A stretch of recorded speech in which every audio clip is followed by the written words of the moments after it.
Let us close our eyes.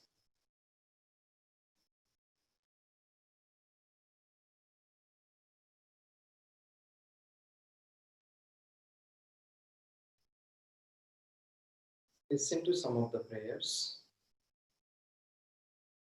Prapanna parijataya totra vetraikapanaye jnanamudraya krishnaya gitamrata duhe namaha sarvopanishado gavo dogdha gopalanandanaha partho vatsha sudhir bhakta dagdham gitamrutam mahat Gita Sugita Kartavya Imane Shastra Vistrehi Yasvayam Padmanavasya Mukha Padmad Vinishruta Om Shri Vyasaya Namaha Om Shri Ganeshaya Namaha Om Gom Gurubhyo Namaha Om Shanti Shanti Shanti.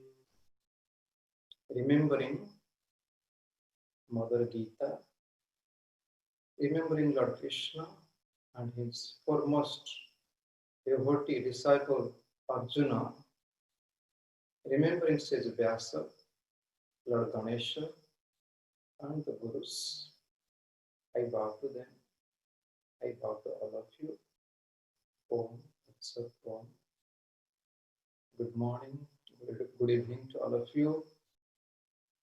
I hope since last few weeks you have been enjoying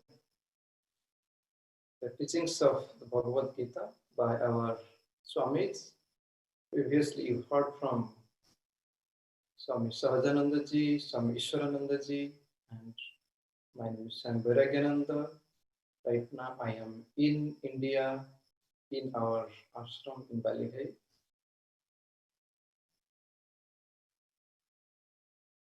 When I got this opportunity to speak on the Gita, I was very thankful to them because I have gained a lot. I contemplated on the teachings of the Lord in the Gita. I was the one most benefited when I'm giving this talk. I learned chanting the Bhagavad Gita when I was about 18 or 19. Then I purchased a beautiful book of the Gita by Gita Press. And one day I was reading the book. One of my cousin brother, he saw me reading the Gita. He asked me, "What are you reading?" I said, "Bhagavad Gita." "But you look so young.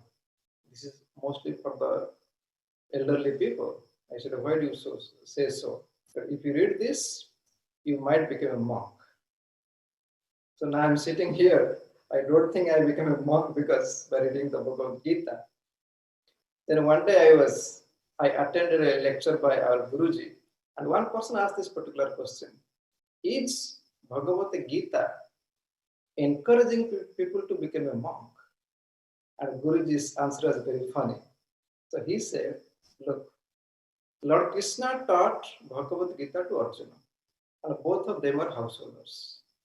They are not like ordinary householders, they are married to many. It was retold by Sage Vyasa, written by Lord Ganesha. Both are also householders. What is the question of becoming a monk if you read the Bhagavad Gita? In India, you can find there are many different type of spiritual groups, different sects. And all of them, they claim that their teachings are based on Bhagavad Gita. It is true. Because Bhagavad Gita accepts all the teachings. It is the gist of all the scriptures.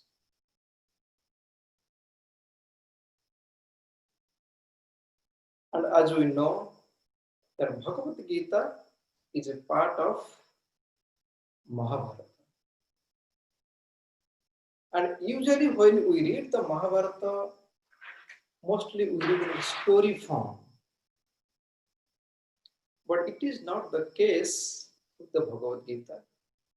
Though in the beginning of the chapters, you will see that there is a battlefield where Arjuna was confused whether to fight a war or not. It seems like that.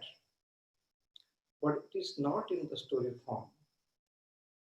And it is said that Sri Vyasa, when composed the Gita, he poured the essence of his life into this. And when he wrote the Mahabharata, usually he made a huge scriptures, like 100,000 verses. But he did not have any intention while writing the Gita. He made it really short and he put the essence of his life. As I said, Bhagavad Gita accepts everybody. If you want to read the Bhagavad Gita from the karma point of view, you read the third chapter. If you want to understand Bhagavad Gita from the Sankhya point of view, read the second chapter. If you want to understand what is meditation, what is dhyana, read the sixth chapter. And if you want to understand Bhagavad Gita from the point of devotion and the mode of devotion, read the 11th and 12th chapters. And so far we have discussed up to the 12th chapter. Today we will be focusing more on the 13th chapter. A question might come to your mind that up to the 12th chapter, Lord Krishna spoke about jnana, spoke about karma, spoke about meditation, spoke about the devotion. Till 12th chapter, he has spoken everything. Is there any need to know more? But in the point of, again, reading or understanding the 13th chapter, Lord Krishna himself is answering to this question. If you read the 13th chapter, it is said, Mat Bhakta Etat Vijnaya Mat Bhava Upapadyate. Mat Bhakta Etat Vijnaya. Lord is saying, only my devotee can understand this science. Who can understand me rather than my devotee? Only my devotee can understand this. Mad bhakta etad vijnaya mad bhakta upapadyate. And the name of this particular chapter, 13th chapter, it is Kshetra, Kshetrajna, Vibhaga, Yoga.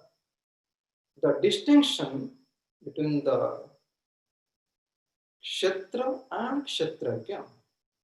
Kshetra means the field and Kshetrajna means the knower of the field.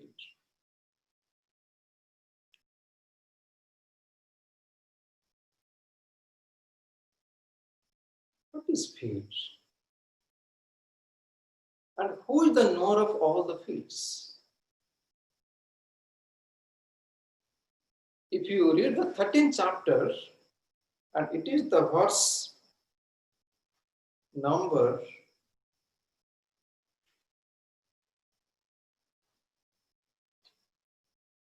5 and 6, 13th chapter, verse 5 and 6, Lord explains what is the field. It is said, Mahabhutani ahankara buddhihi avyaktam evacha indriyani dasekam cha pancha cha indriya gocharaha. Lord is saying, what is the field? It starts with Mahabhutani ahankara. Mahabhuta means the 5 great elements. You can just count, as I'm saying, the 5 great elements. That is Mahabhuta. Then ahankara, 5 plus 1, ahankara. Buddhi avyaktam evacha. Mahabhuta 5, ahankara 1, 6. Buddhi 7, avyakta 8. Indriyani dasekam cha 10 sense organs. Ekam means the mind. Panchacha indriya gocharaha, the five sense objects. So this is the field.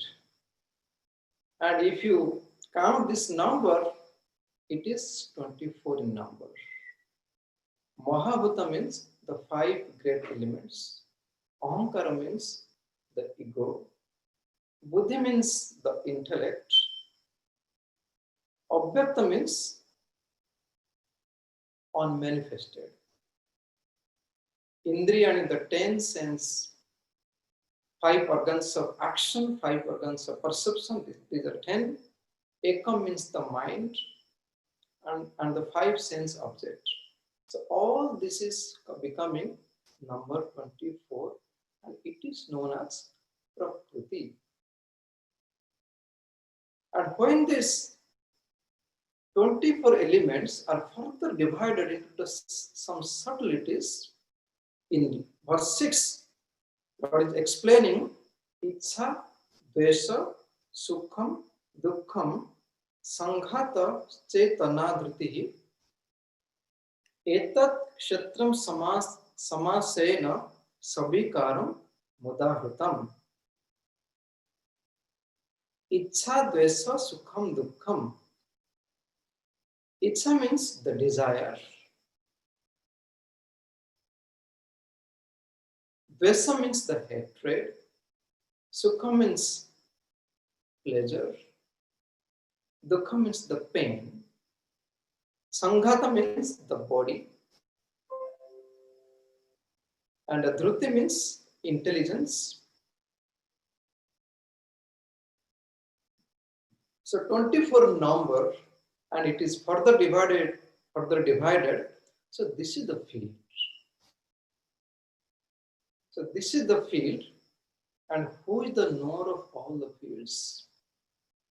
In verse 2, 13th chapter, Lord is saying, Kshatragyam chapi mang vidhi sarva kshetra subharata.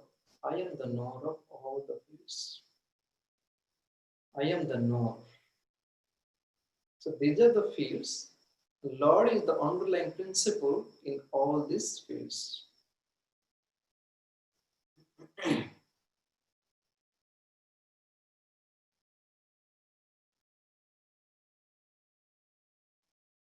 And when you read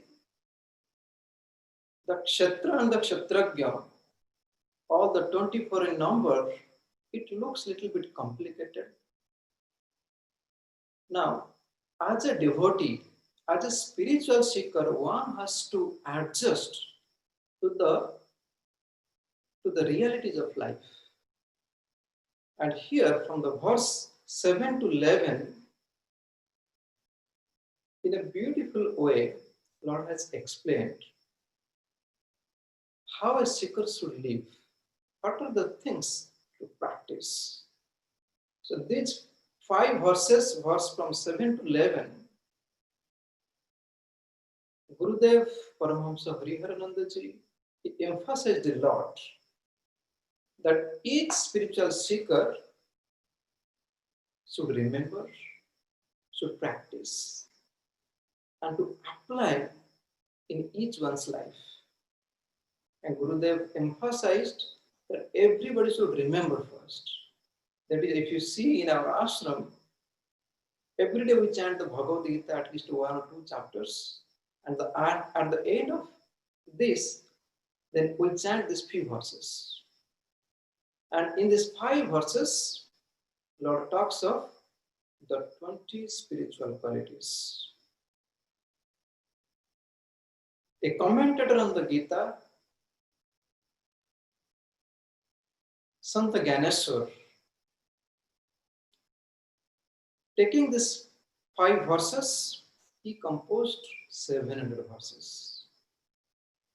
Just one quality, Acharya Upasanam, it is one of the quality, worshipping the Guru Preceptor, he wrote about 20 pages. So these are the 20 spiritual qualities each one of us should cultivate. The first one is Amanitam, and the last one is Tattva Jnanartha Darshanam.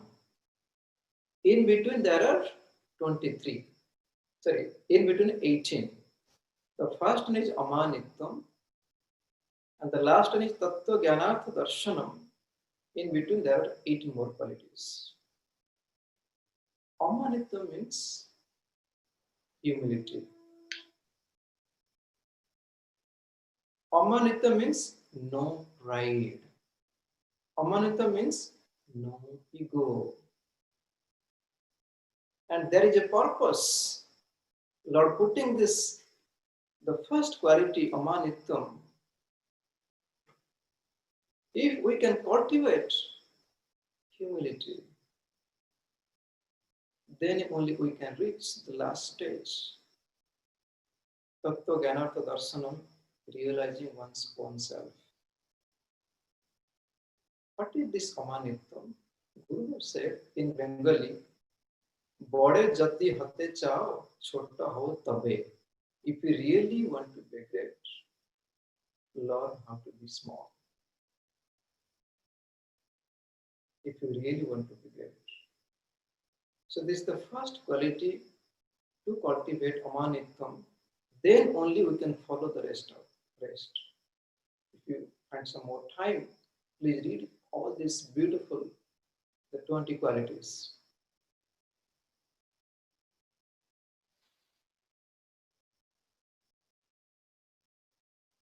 As you go a little bit deeper into the chapter, you find previously, you might remember, God as all inclusiveness was beautifully explained in previous chapters. In chapter 11, it is beautifully explained the all inclusiveness of the law. Here in 13th chapter, there are some beautiful verses that speaks of the inclusiveness of the Lord. In the verse 12, it is said, Gayam yat tat prabhakshami yat gyanta amrutam ashnate anadimat param brahma na sat na asat uchyate. In this verse, it is said, God is absolute, which has no beginning, no end. God is existing, God is not existing. Then the next verse it says, Sarvatah pani padam tat, Sarvatah kshishiro mukham, Sarvatah srutimat loke, Sarvam abritya tisthati. Sarvatah pani padam tat. The hands, the feet of the Lord are everywhere. The eyes of the Lord are everywhere. The ears of the Lord are everywhere. That is why it is said, wherever you pray, Lord will listen. Even if you pray in the corner of your house, if you pray on the top of the mountain, because God is everywhere. Then it is said, Sarvendriya gunabhasam, Sarvendriya vivarjitam, Asaktam, Sarvabhrutsaiva, Nirgunam, Gunabhaktrucha. In this part it said, because it speaks of the all inclusiveness of the Lord. Sarvendriya gunabhasam. It is because of the presence of the Lord, all the sense organs are manifested. Sarvendriya vivarjitam. But Lord is free from all the senses. Lord is unattached. Asaktam. Sarvabhrut Chaiva. Lord is the sustainer of all and is free from all the qualities. Then the next verse says, Pahihi antascha bhutanam acharam charam evacha sukshmatvatat abhigeyam durastham chantike chat. God is outside, God is inside. God is so close to you, God is far from you. Because God is everywhere. So in these few verses, it speaks of the all-inclusiveness of the Lord. As you go a little bit deeper, it says, Jyoti Sam Apita Jyoti. God is the light behind all the lights. We learned in the previous chapter, in the chapter 11. In the 11th chapter, the verse 12, it says,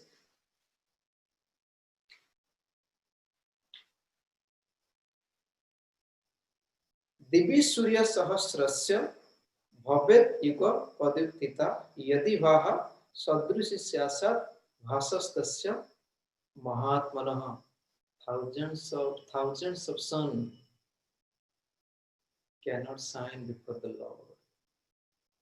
And it is written in the Upanishad, Yasya Chaya Amrutam Yasya Mrityu. In the Rig Veda, this mantra, even immortality and death are shadows cast by the Absolute. God is not considered even as immortal. Why? Because the word mortal is there. Even you cannot say God is immortal.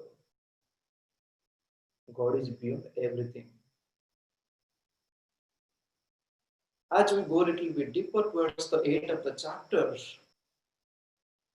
in the verse 23, if you have the Bhagavad Gita, if you see the verse 23, it says, Ya evam vetti purusham prakrutim cha gunaisah sarvatha vartamanopi na sa bhuyo vijayate.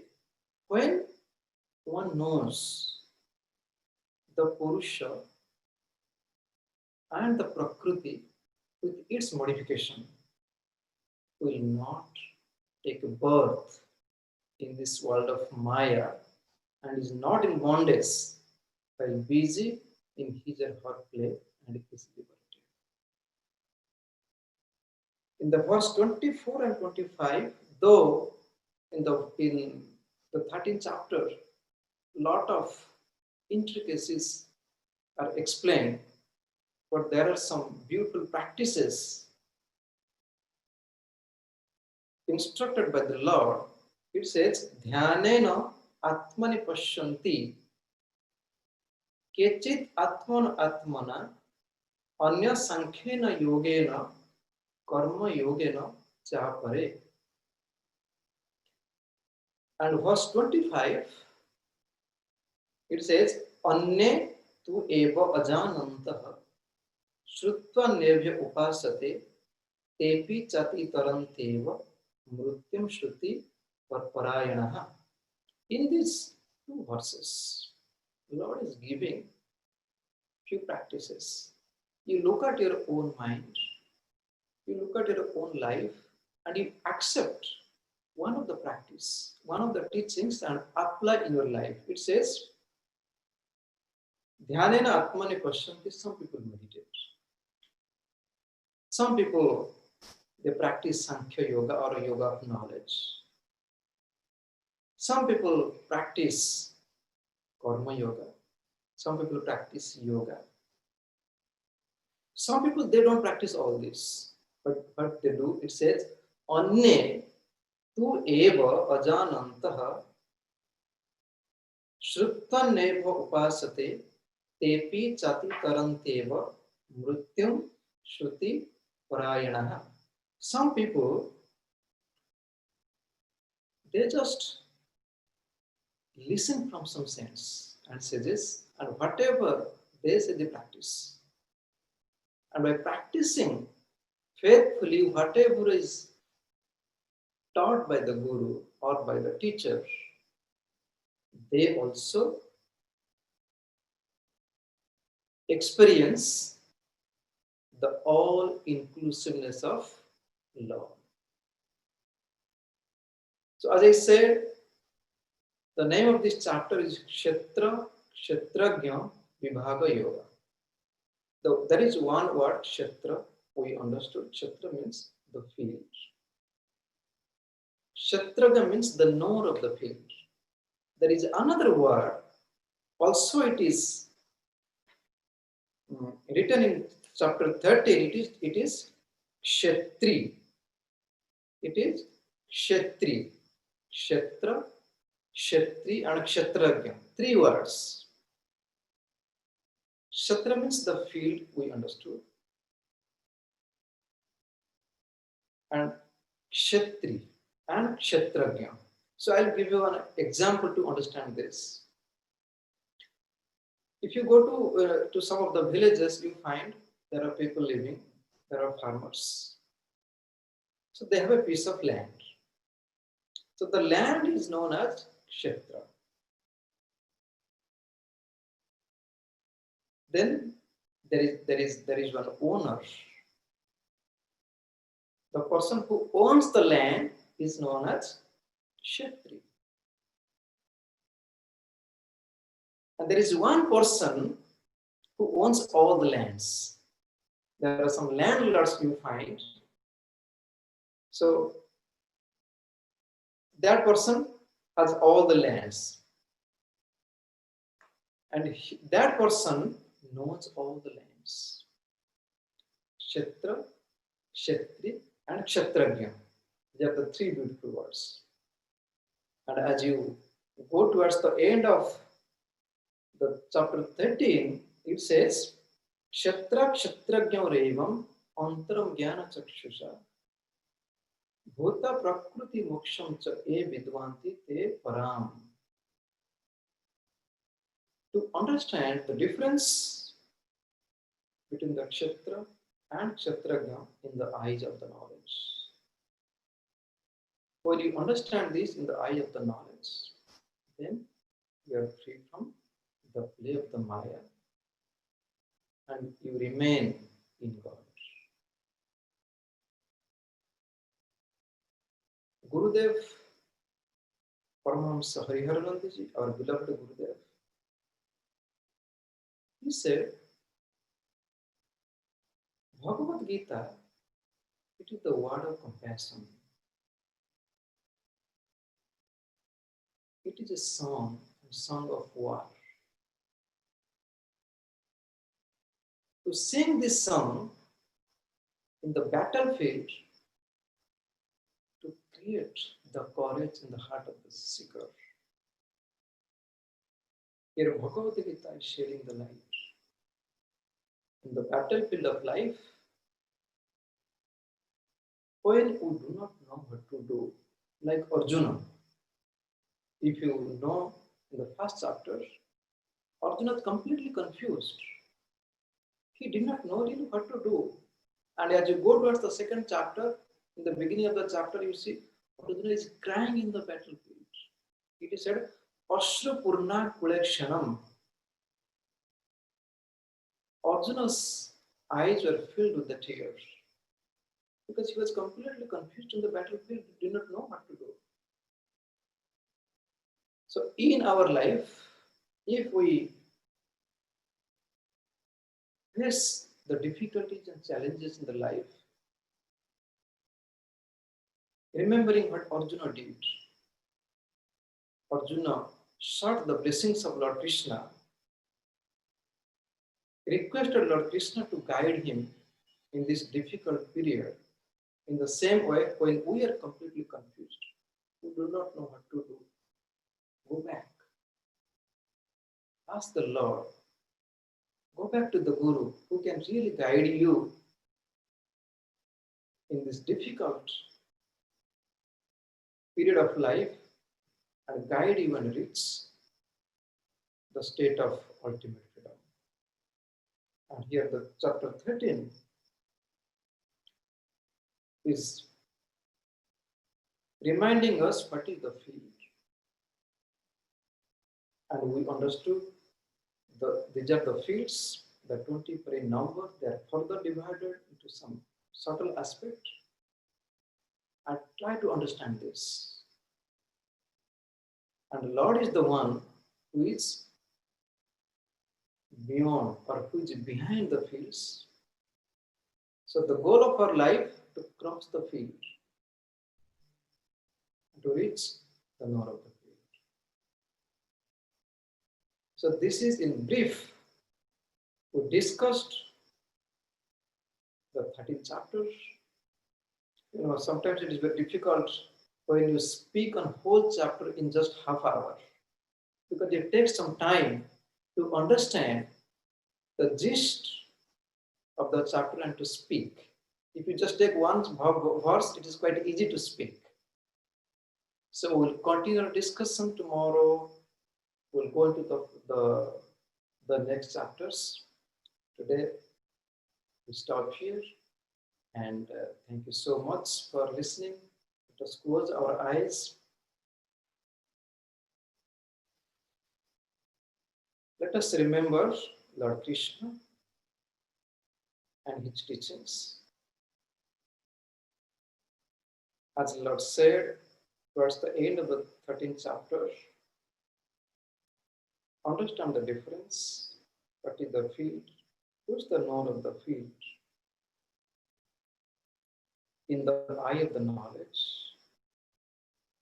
they will be free from the play and will merge in the Brahman.